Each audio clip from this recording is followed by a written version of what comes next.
Thank you, Mr. Speaker. The last nail is being driven into the coffin of the American Republic, yet Congress remains in total denial as our liberties are rapidly fading before our eyes. The process is propelled by unwarranted fear and ignorance as to the true meaning of liberty. It is driven by economic myths, fallacies, and irrational good intentions. The rule of law is constantly rejected, and authoritarian answers are offered as panaceas for all our problems. Runaway welfareism is used to benefit the rich at the expense of the middle class. Who would have ever thought that the current generation and Congress would stand idly by and watch such a rapid disintegration of the American Republic? Characteristic of this epic event is the casual acceptance by the people and the political leaders of the unitary presidency, which is equivalent to granting dictatorial powers to the president. Our presidents can now, on their own, order assassinations, including American citizens, operate secret military tribunals, engage in torture, enforce indefinite imprisonments without due process, order searches and seizures without proper warrants, gutting the Fourth Amendment, ignore the 60-day rule for reporting to the Congress the nature of any military operation as required by the War Powers Resolution, continue the Patriot Act abuses without oversight, wage war at will, treat all Americans as suspected terrorists at airports with TSA groping and nude x-raying.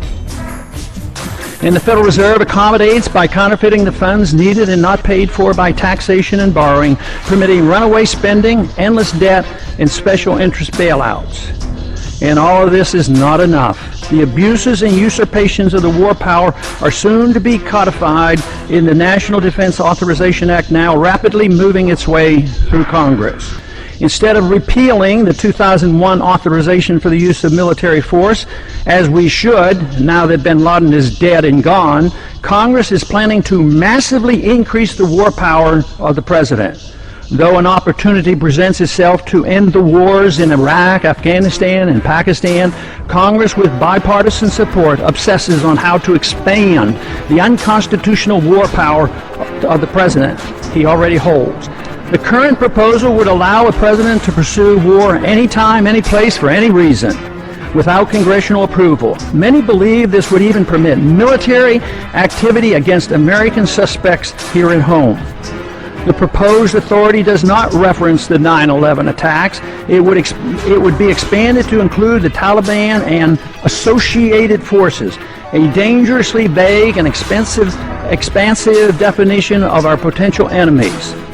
There is no denial that the changes in Section 1034 totally eliminates the hard-fought-for restraint on presidential authority to go to war without congressional approval achieved at the Constitutional Convention. Congress's war authority has been severely undermined since World War II, beginning with the advent of the Korean War, which was fought solely under a UN resolution.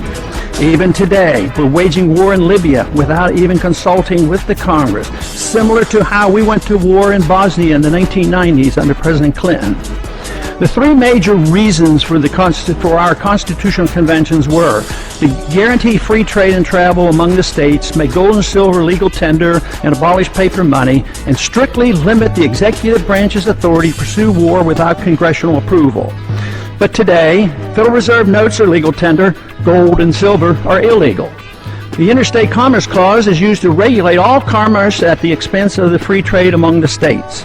And now, the final nail is placed in the coffin of congressional responsibility for the war power, delivering this power completely to the president, a sharp and huge blow to the concept of our republic.